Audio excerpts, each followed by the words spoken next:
అబద్దాలు అసత్యాలతో ప్రజల్ని వంచిస్తున్న సీఎం జగన్ కు ప్రజాకోర్టులో శిక్ష పడడం ఖాయమని టీడీపీ అధినేత చంద్రబాబు అన్నారు. అతిపెద్ద ఫెయిల్యూర్ సీఎంగా జగన్ చరిత్రలో నిలిచిపోతారని విమర్శించారు. ఎన్నికల ముందు ఊరూరా తిరిగి అడ్డగోలుగా హామీలిచ్చి అధికారంలోకి వచ్చిన జగన్ నేడు ప్రజల్ని నిట్ట నిలువునా మోసం చేశాడని దుయ్యబట్టారు. ఉండవల్లిలోని నివాసంలో చంద్రబాబు అధ్యక్షతన టీడీఎల్పీ సమావేశం జరిగింది. ఈ సమావేశంలో ప్రజాకోర్టు జగన్ నెరవేర్చని హామీలపై టీడీఎల్పీ ఛార్జ్షీట్ ను విడుదల చేశారు.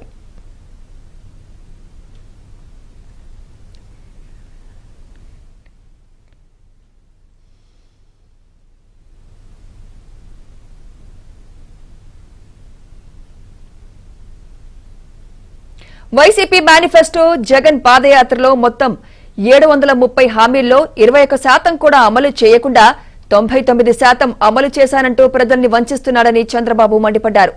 మోసపూరిత మాటలతో ప్రజల్ని మోసం చేస్తున్న జగన్ కు మరో 2 నెలల్లో ప్రజాకోర్టులో శిక్ష తప్పదన్నారు.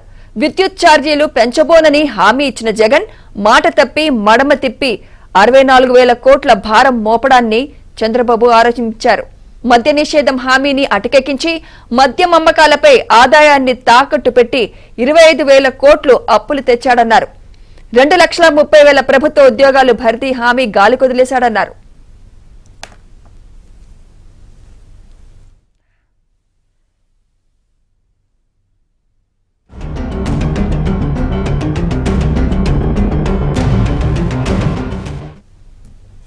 నిత్యావసర వస్తువుల ధరలు పన్నులు ఛార్జీలతో ఒక్కో కుటుంబంపై 8 లక్షల భారం మోపాడని చంద్రబాబు విమర్శించారు.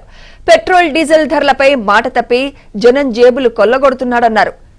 సిపిఎస్ రద్దు హామీపై మాట తప్పాడని, తెలియక హామీ ఇచ్చానంటూ తప్పించుకున్నాడని గుర్తు చేశారు. కేంద్రం మెడలు వంచైన ప్రత్యేక హోదా సాధిస్తానన్న హామీపై ఒక్క మాట కూడా మాట్లాడలేదన్నారు. జలయజ్ఞం అంటూ ఆర్భాటంగా ప్రకటించి ఒకటంటే ఒక్క ప్రాజెక్టు పూర్తి చేయలేదన్నారు చంద్రబాబు. ఏటా జనవరి 1న జాబ్ క్యాలెండర్ హామీ ఏమైందో తెలియదన్నారు. సొంత జిల్లాలో ఏర్పాటు చేస్తానన్న స్టీల్ ప్లాంట్ నిర్మాణంపై నాలుక మడత చేశారని గుర్తు చేశారు. పోలీసులకు వీక్లీ ఆఫ్ హామీ గాలి కొదిలేశాడన్నారు. ఇలా ఒక్కటి కాదు, తాను ఇచ్చిన ఏ హామీని జగన్ అమలు చేయలేదని చంద్రబాబు దుయ్యబట్టారు.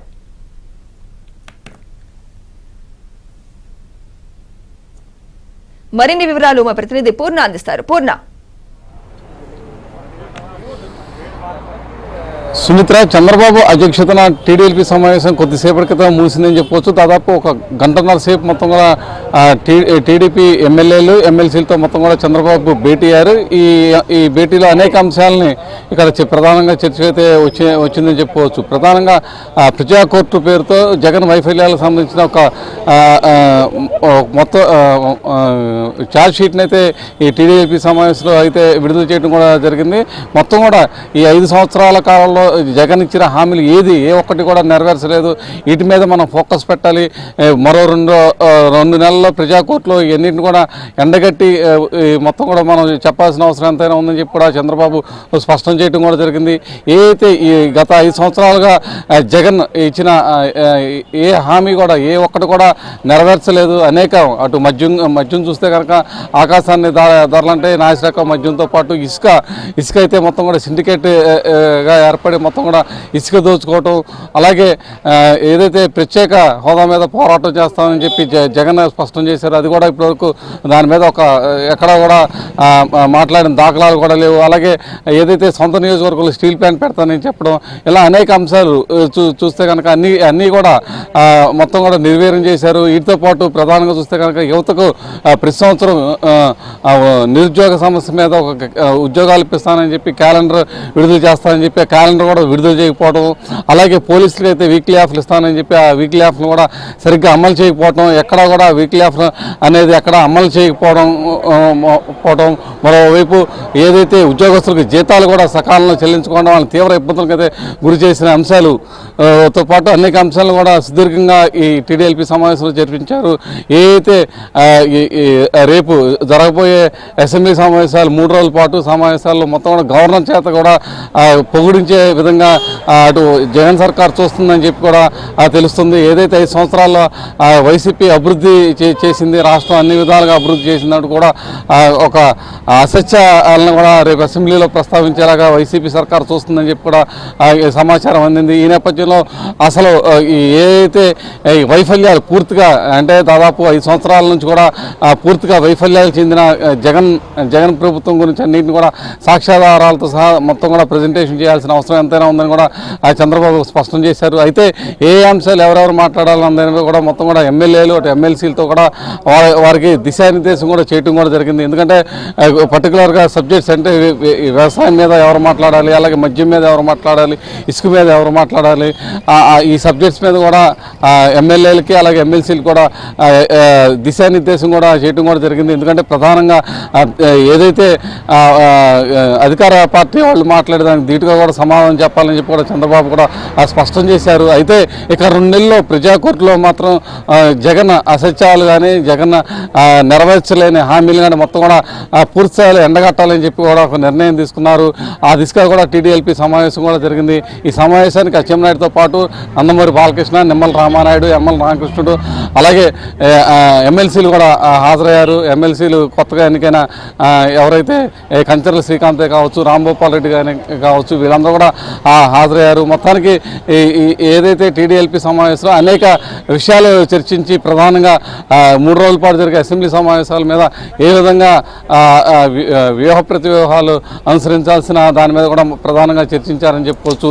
మరోవైపు తర్వాత కూడా అంటే భవిష్యత్తు అంటే ఇంకా ఎన్నికలు కూడా ఇంకా 2 నెలలు సమీపిస్తున్న తరుణంలో ఈ 2 నెలలు కూడా ప్రజా కోర్టులో ఏ విధంగా మెలగాలి, ఏ విధంగా మనం జగన్ అసత్య హామీలను కూడా ఏ విధంగా ప్రజల్లోకి తీసుకెళ్లాలనే మీద కూడా మొత్తం కూడా టీడీఎల్పీ సమావేశంలో ఒక దిశానిర్దేశం కూడా ఎమ్మెల్యేలకి ఎమ్మెల్సీలకు కూడా చేయటం జరిగిందని ఇప్పటివరకు తెలిసిన సమాచారం ప్రకారం తెలుస్తుంది.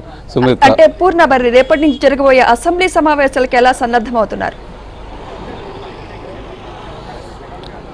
అంటే సుమిత్ర, ప్రధానంగా చూస్తే కనుక రేపటి నుంచి 3 రోజుల పాటు జరిగే అసెంబ్లీ సమావేశాల్లో రేపు తొలి రోజు ఏదైతే గవర్నర్ ప్రసంగం ఉండబోతుందో ఆ గవర్నర్ ప్రసంగం మొత్తం కూడా ఈ 5 సంవత్సరాల ఏదైతే జగన్ చేసిన అభివృద్ధిని ప్రధానంగా అసత్యాలతో చెప్పించాలని చెప్పి కూడా గవర్నర్ చేత ఈ వైసీపీ సర్కార్ అయితే చూస్తుంది.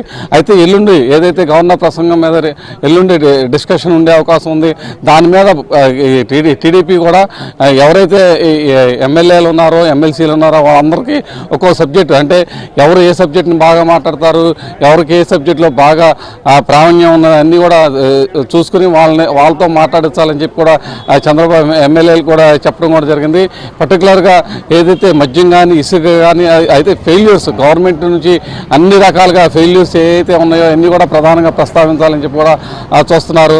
అయితే అసెంబ్లీలో టీడీపీ సభ్యులకి ఎంత మేరకు అవకాశం ఇస్తారు ఏంటి అనేది కూడా చూడాల్సిన అవసరం ఎంతైనా ఉంది. ఎందుకంటే ఎట్టి పరిస్థితుల్లో ఆ టీడీపీ సభ్యులకి అయితే అవకాశం ఇచ్చే పరిస్థితి లేదని కూడా భావించారు. అదే అంశాన్ని కూడా చంద్రబాబుతో ప్రస్తావించడం కూడా జరిగింది. అయితే ప్రధానంగా చూస్తే కనుక ఎట్టి పరిస్థితుల్లో వైసీపీ సభ్యులు ఏదైతే ప్రస్తావిస్తారో వాటికి ధీటుగా అయితే సమాధానం చెప్పాలని చెప్పి మొత్తం కూడా ఎమ్మెల్యేలు కానీ ఎమ్మెల్సీలు కానీ దిశానిర్దేశం అయితే చంద్రబాబు చేసిన పరిస్థితి నెలకొంది. ఖచ్చితంగా ఈ 3 రోజుల పాటు జరిగే అసెంబ్లీ సమావేశాల్లో ఖచ్చితంగా ఈ ప్రభుత్వ పనితీరు తీవ్రస్థాయిలో ఎండగడటంతో పాటు ఏదైతే హామీలు ఎవరైతే నెరవేర్చలేదో హామీలన్నింటినీ కూడా ప్రధానంగా ప్రస్తావించాలని చెప్పి కూడా ఈ టీడీఎల్పీ సమావేశంలో చంద్రబాబు